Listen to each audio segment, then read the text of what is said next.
मंदिर के बाहर लिखा एक खूबसूरत सच, अगर उपवास करके भगवान खुश होते तो इस दुनिया में कई दिनों से भूखा भिखारी सबसे सुखी इंसान होता। उपवास अन्न का नहीं, विचारों का करें। एक सुबह मंदिर के बाहर भारी भीड़ लगी थी।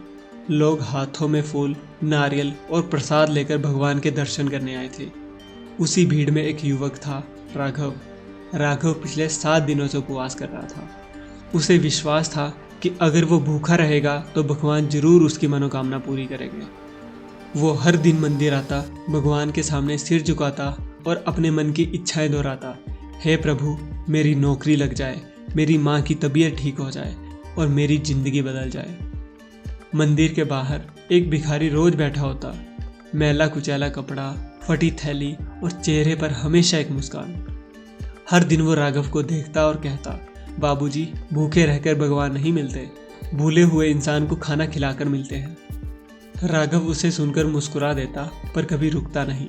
उसे लगता, ये क्या जाने उपवास का मतलब क्या होता है। एक दिन दोपहर को राघव मंदिर में पहुंचा। सूरज सर पर था, तेज धूप और गर्म हवा थी।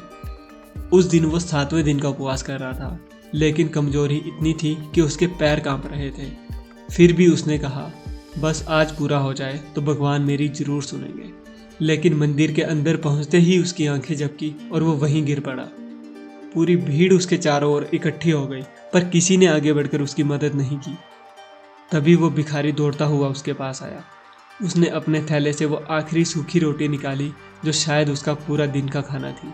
उसने वो रोटी राघव के मुंह में रख दी और कुछ पानी की बूंदें डाली। जब राघव को होश आया तो उसने देखा कि वही भिखारी उसकी जान बचा चुका था।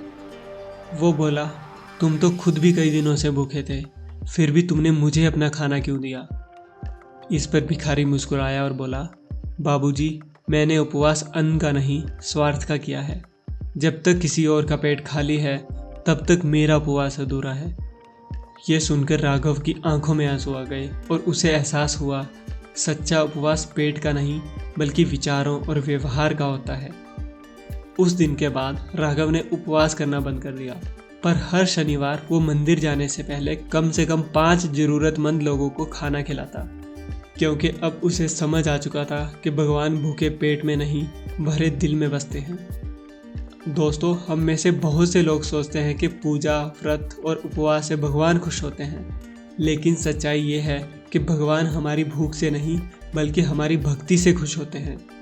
उपवास पेट का नहीं, विचारों का करें, क्योंकि भूखे पेट रहना आसान है, पर बुरे विचारों का उपवास करना मुश्किल। अगर हम अपने अंदर से ईर्ष्या, घमंड और स्वार्थ का उपवास कर लें तो यही सबसे बड़ा धर्म है। कभी भी मंदिर जाने से पहले किसी जरूरतमंद को खाना खिलाकर देखें। उससे जो आपको सुकून मिलेगा वो किसी भी पूजा या किसी भी मंत्र से बड़ा होगा, क्योंकि आखिर में ईश्वर वहीं मिलता है जहां इंसानियत जिंदा होती है।